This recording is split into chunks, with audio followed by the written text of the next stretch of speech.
Il a pris fonction en tant que ministre-gouverneur du district autonome d'Abidjan le 2 janvier 2024. Un an après, Cissé Ibrahima Bakongo a fait le bilan de son action ce jeudi 7 janvier 2025 au cours d'une conférence de presse. Dès sa prise de fonction, le ministre-gouverneur du district autonome d'Abidjan a entrepris une opération de restauration de l'ordre urbain dans les 13 communes qui forment le district autonome d'Abidjan. L'objectif visé est d'améliorer le cadre de vie des populations, mais aussi de créer des conditions qui vont permettre d'accélérer le développement économique du district autonome d'Abidjan.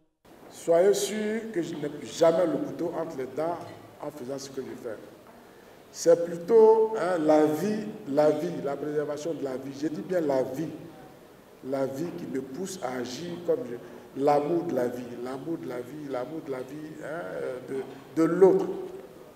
L'amour de l'autre, l'empathie. Je me pose toujours la question de savoir, est-ce que je suis capable, moi, de vivre dans des endroits pareils?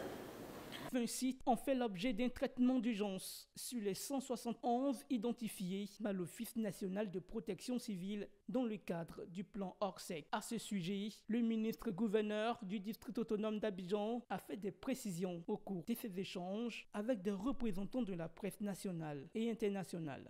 Sur 171 qui ont fait l'objet d'un traitement d'urgence, ce sont entre autres, comme vous avez pu le constater, Bouribana, Bango 2, Colombie c'est du côté du zoo, le quartier abattoir de Port-Bouin, et bien sûr, GESCO, sans oublier les emprises de haute tension.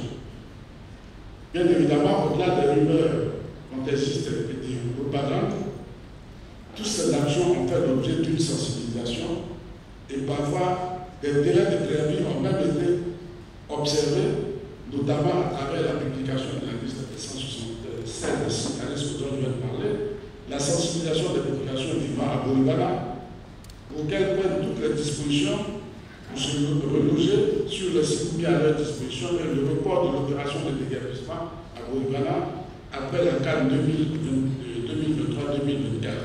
Plusieurs actions sont envisagées dans le domaine du transport, de la fluidité routière et de la gestion des ordures ménagères.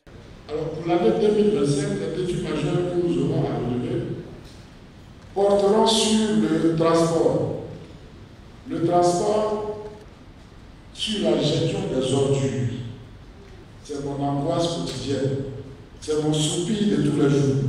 Je dis bien c'est mon soupir de tous les jours. La gestion des ordures. 2025 sera l'année où nous allons vaincre donc, ce phénomène du désordre dans le secteur du transport. En matière de fluidité routière, c'est un parc logistique, pratiquement une ville dans la ville que nous voulons faire. Et GESCO Rivière. Sans tomber dans l'autosatisfaction, Cissé Bakongo a noté que les résultats obtenus en un an sont encourageants. Ces résultats encourageants appellent à poursuivre dans cette voie afin de redonner à la ville d'Abidjan son lustre d'antan.